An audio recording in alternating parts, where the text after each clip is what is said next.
All right, so to start unit 2, we need to start by finding the mean. When we find the mean in math, that is what the average is called. It's called the mean. Mean is simply the sum of the data divided by the number of data values. You can only find the mean of a numerical set of data, which means numbers only. And to find the mean of a data set, first you need to add up all the numbers in the data set. And then you're going to divide by the number of items that are in that data set. Mean is simply a measure of central tendency. And a measure of central tendency is a measure used to describe a set of data.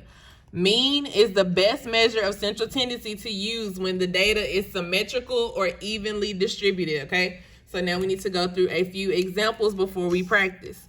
So number 9 will tell you to find the mean of the data set 2, 3, 4, 5, and 5, okay? You're gonna add up those numbers. And you should get 19.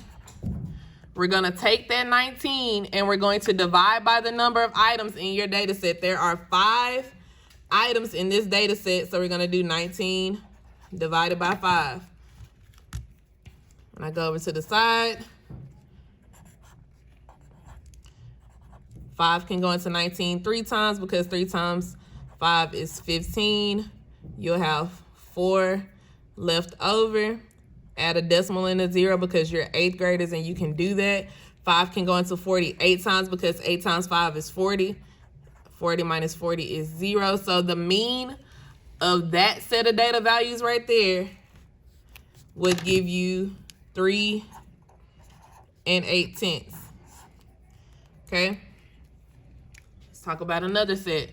So I want to find the mean for the numbers 5, 8, 20, 15, 22, and 2. Step 1, a while ago, it told us we need to add up all those numbers. So when you add up these numbers, make sure you write all of your numbers. When you add up all of those numbers, you should get 45, 50, 72. I think, let me make sure I'm right.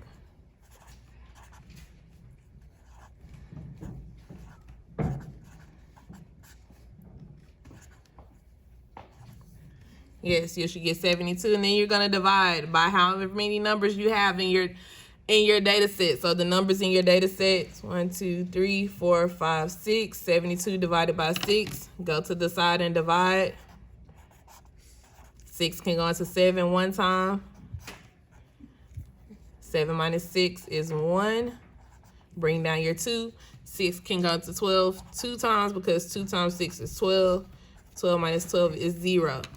So the mean of that data set will give you 12. Now it's time to practice.